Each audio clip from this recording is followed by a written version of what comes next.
You probably know flashcards as a great way to learn and remember a ton of information really quickly. So I bet you'd be surprised to hear, from me especially, that flashcards might not always be the best study tool for every topic, and that there are some potential bad habits that you might need to work on before really making the most of flashcards.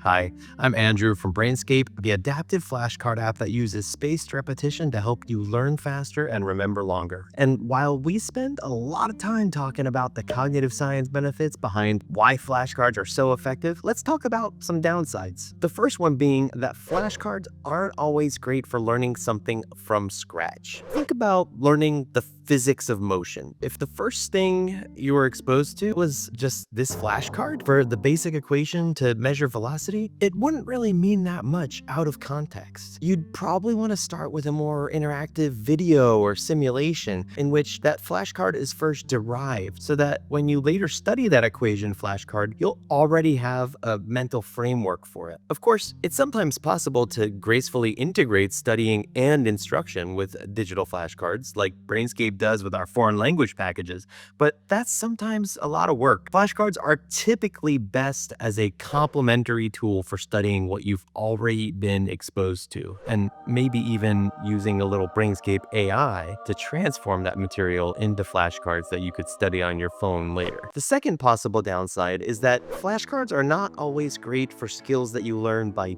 doing. While flashcards are amazing for memory-intensive knowledge like facts or vocab or repeatable processes, when it comes to things that require hands-on practice, like building spreadsheets or playing a musical instrument, you're going to want to get your hands on that computer or a guitar so you can really build the muscle memory. That said, you can actually use flashcards to guide your practice. For example, if you're learning guitar, you could create a Brainscape flashcard deck with different chords or songs that you're trying to master. Each time you draw a card, you'd be prompted to play that chord or song, and you could rate your confidence to determine how soon that Brainscape should prompt you to do that exercise again. This is a great way to help you remember which exercises to focus on, but you still need to actually have your hands on the fretboard while the flashcards suggest what to try next. Same thing if you're practicing yoga or soccer drills or tying sailing knots or writing opening arguments for your debate team. Get that actual muscle memory with your skills. A third potential disadvantage of using flashcards is that they could lead to overconfidence if you're not careful. Like if you start studying too passively, flipping the cards without genuinely trying to think of the answer and then saying, oh yeah, I knew that, then you could trick yourself into thinking that you're ready for a test just because you went through the whole pile 3 times. The good news is that this is addressable either by really forcing yourself to pay more attention to how well you knew each card, or by using an adaptive flashcard app like Brainscape, where you actually have to rate your confidence on a scale of 1 through 5 for each flashcard, so the app can automatically know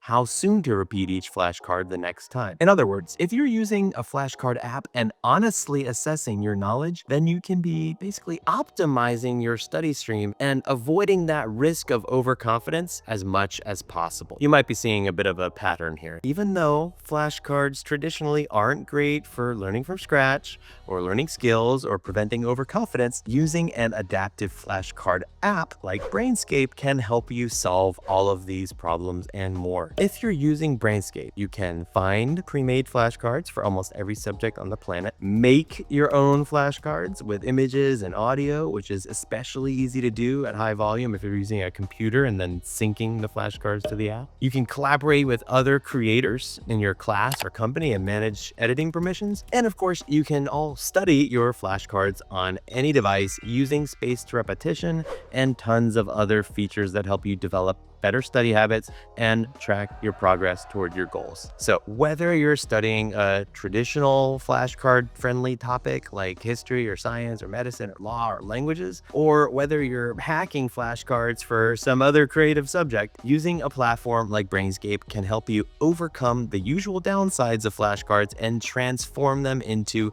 your ultimate study weapon. Thanks again for watching. Stay curious, stay motivated, be sure to subscribe, and I'll catch you in the next video. Good luck with your stubbies.